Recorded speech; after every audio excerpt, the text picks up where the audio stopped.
Jadi ini adalah kelemahan yang paling sering muncul di sok belakangnya Pak Topik. Oh, jebol ya? Waduh.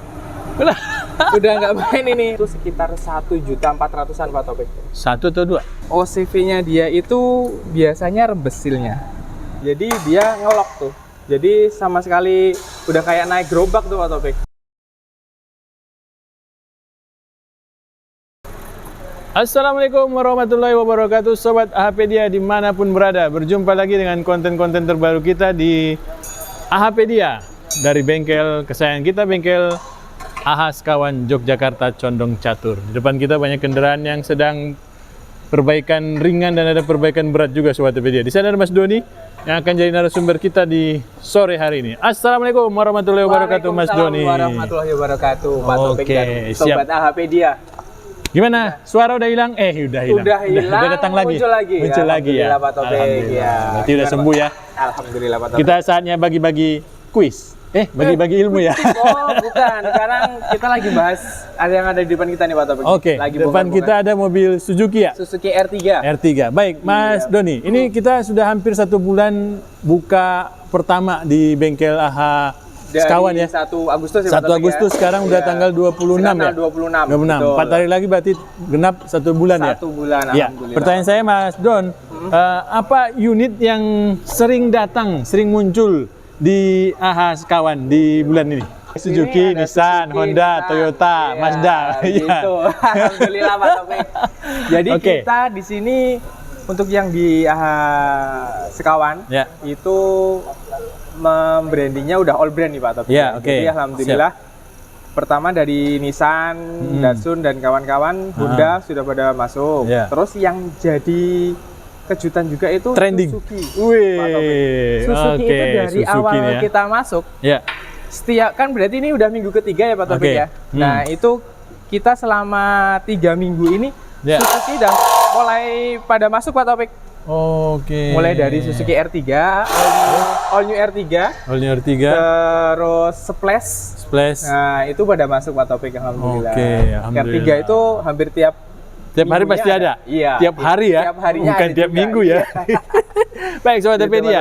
Tiap minggu mobil Suzuki ini selalu datang ke bengkel AH Sekawan dengan keluhan-keluhan ringan sampai yang berat ya. Tapi saat ini alhamdulillah saya belum lihat ada yang aneh ya. Belum ada yang bongkar mesin gitu ya. Belum ada yang ringan Pak Topik. Berat semua? Rata-rata itu di sektor kaki-kakinya R3. Iya gitu Pak Topik. Alhamdulillah itu yang sering, kalau yang untuk all new R3 karena kendaraan relatif lebih baru, dia hanya service tune up. Ya itu sudah. Kalau yang untuk R3 ini karena dia kan produksinya dari tahun 2010-an sampai 2015-17 ya Pak Topik ya. Jadi mungkin kaki-kakinya udah mulai kriat-kriat. Terus keras juga. Nah, jadi kita temuinnya itu banyaknya di sektor kaki-kaki. Kaki ya. Baik, alhamdulillah. Berarti lumayan kuat juga ya. Mesinnya belum ketemu yang turun mesin ya. Alhamdulillah ya. Iya, alhamdulillah belum. Baik. Gitu, syukur pengguna Suzuki ya. Baik, Mas Don, apa yang bisa kita bahas di sore hari ini? Karena di depan kita ada bongkar-bongkar kaki-kaki nih ceritanya. Bongkar kaki-kaki. Nah, seperti tadi yang saya bilang, beberapa R3 yang kesini itu dari sektor kaki-kaki itu mengeluhkan rekstirnya Pak Topik. Rekstir ya? Rekstirnya. Nah, ini sudah kita bongkar rekstirnya ya. Nah, dan kejutannya juga itu ternyata dari segi konstruksinya yang di dalam rekstir itu ternyata ada kemiripan dengan punya kita yang di Livina Pak Topik. Jadi busnya ini kan udah rusak ya. Sama tutupnya itu covernya itu ternyata sama dengan yang di Livina. Jadi kemarin udah kita coba, ini yang ketiga kali, itu ternyata konstruksinya ditemukan sama. Jadi bisa memakai punyanya Grand Livina ke sini. Bisa substitusi dari spare partnya dari Livina Pak Topik. Ini Livina ini maksudnya yang semua, kan ada yang baru, yang all new. Yang Livina lama. Yang S10. Yang L10. S11 enggak? L10, S11 sama. Sama. Iya, jadi rekstirnya itu konstruksinya sama.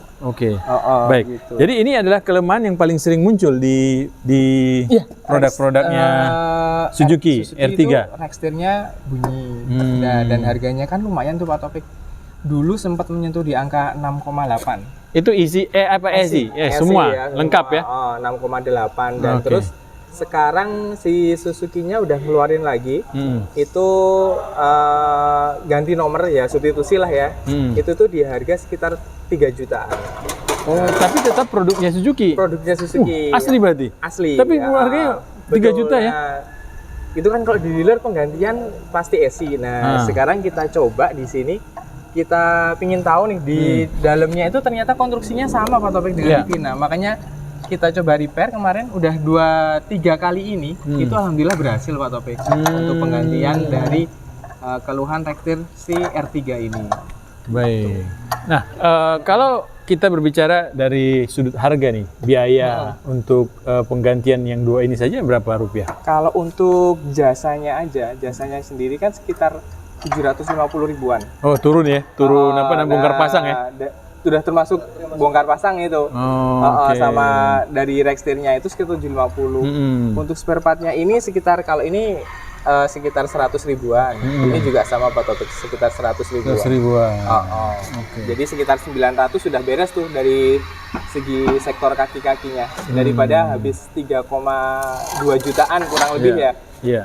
Gitu. Baik. Nah, kalau kita berbicara Rextir yang baru, yang tadi harganya bisa yang ada 3 jutaan ya. Nah, apa sih yang menyebabkan kita harus mengganti EAC atau lengkap versinya Rextir yang benar-benar baru? Kenapa kita harus ganti? Ya itu keluhannya kan pasti bunyi kletek-kletek yang ganggu tuh Pak Taufik ya. Sebenarnya kalau dari segi keamanan mungkin kalau masih ringan ya nggak ada masalah. Cuma dari kenyamanan aja. Si Rextir itu dia bunyi kletek-kletek gitu. Jadi Apakah itu kerasa sekali. Apakah salah satunya juga karena sudah tidak bisa maksimal kan? Kadang kita kan sudah mengganti busing. Nah, terus kita setel ya. Nah, pas kita setel terlalu ringan bunyi. Berat terlalu keras kencang jadi berat setirnya. Kalau udah seperti itu baru kita sarankan untuk penggantian SI tadi. Tapi kalau ini karena kita coba tadi buka pertama itu belum pernah dibongkar, berarti ini kita coba yang pertama kali nih. Nah, jadi kemungkinan besar nanti masih bisa nih kita selamatkan dulu nanti. Berarti keluhannya sama berarti? Tek bunyi di jalan keriting atau jalan berlubang kecil-kecil ya? Sama. Kalau posisi diem pun ya udah kerasa tuh. Kalau bergetar di setir kan ya? Gerak gitu ya? Oke. Iya, itu dari Rextir. Terus masalah umumnya R3, kalau yang tipe 1, 2, 3 yang model seperti ini ya Pak Taufik ya, R3 lama, itu biasanya kalau dari penggunaan yang dari baru sampai sekarang belum pernah ganti sok, itu dia kalau dia dinaikkan, mungkin ada suatu insiden atau penggantian ban atau servis, mobil itu posisi dinaikkan, didongkrak, nanti dia akan ngelok tuh si shockbreaker. Nah, itu ada beberapa kasus kalau masih menggunakan shockbreakernya itu yang belum pernah ganti bawaan. Dari awal bawaan. Nah, itu jadi masalah umum R3 seperti itu. Tapi itu tidak setiap mobil ketemu kasus seperti itu atau cuma beberapa aja di R3 itu sudah terjadi. Mas sudah pernah lihat produk seperti itu? Sering Pak Taufik. Kemarin yang 2 mobil sebelum ini juga sama. Jadi dia ngelok tuh. Jadi sama sekali udah kayak naik gerobak tuh Pak Taufik. Jadi dia nggak bisa bergerak naik turun berarti ya? Udah nggak sebagaimana bumpingnya itu udah nggak sebagaimana fungsi shockbreaker gitu.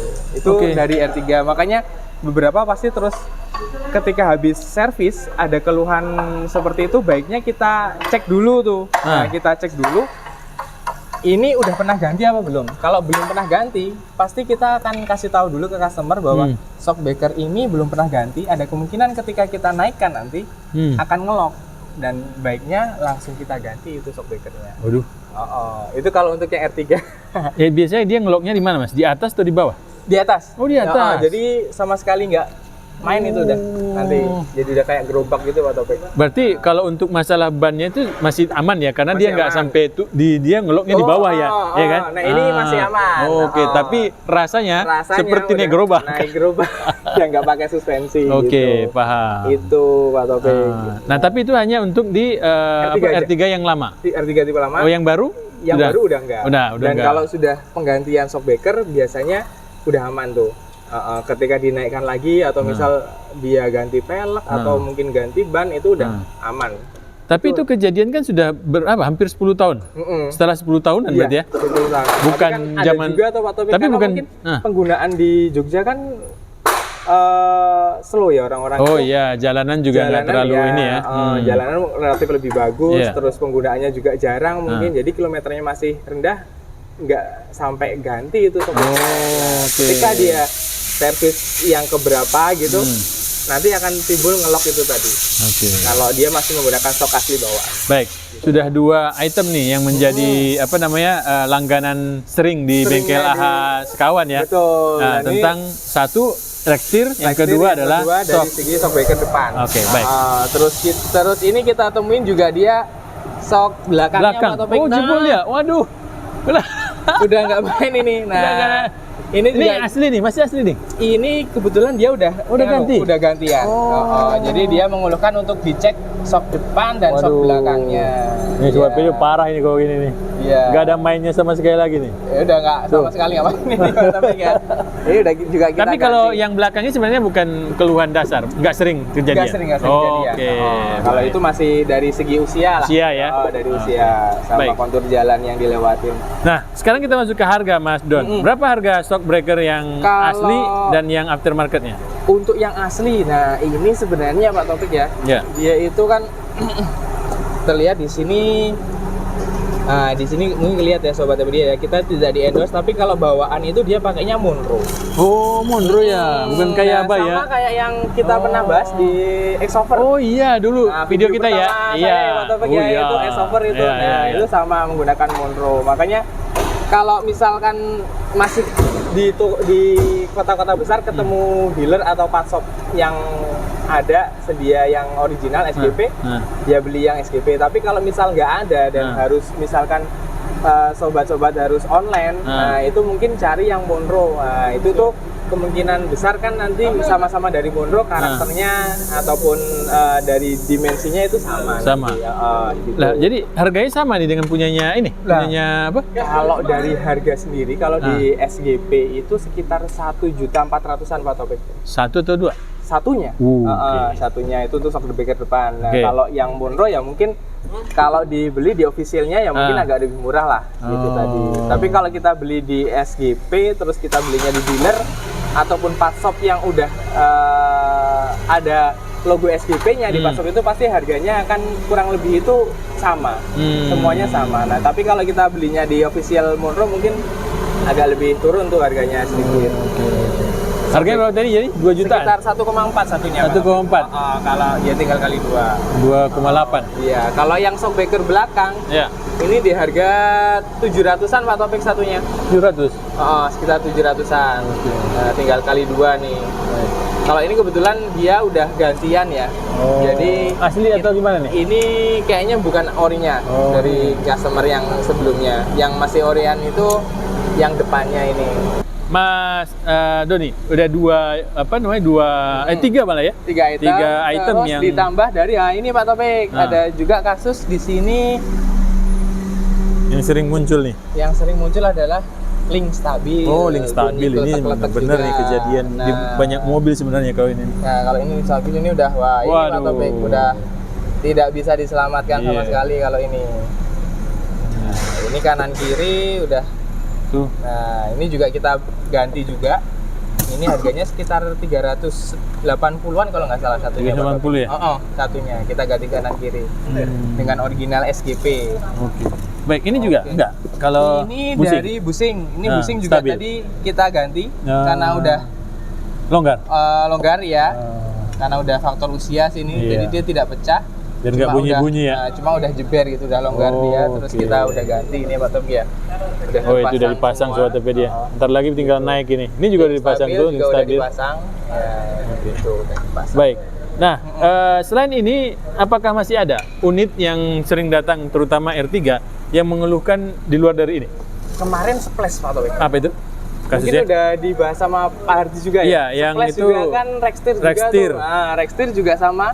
Rextir kemarin juga part substitusinya, bushingnya itu juga ternyata sama juga dengan Livina Pak Taufik.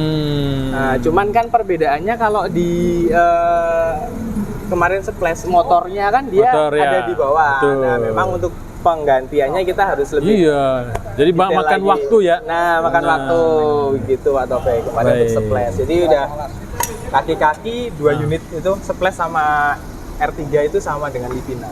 Itu perbaikan Rex. Kalau keluhan-keluhan tentang mesin belum ada yang datang ke sini? Untuk mesin nggak ada Pak Taufik. Nggak ada ya? Alhamdulillah kalau untuk itu. Paling kalau untuk R3 itu biasanya ada kebocoran di sini Pak Taufik. Sebentar. Di sebelah sini OCV-nya ini.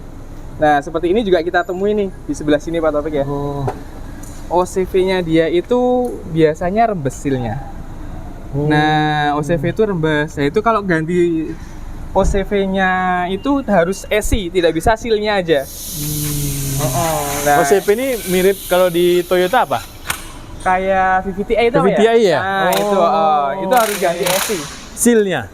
Itu harus ESI sama nggak bisa mesinnya aja? Nggak bisa silnya aja. Nah, kalau di Suzuki R3 sama Suzuki S-Over itu begitu. Dia biasanya kalau udah lama silnya getas.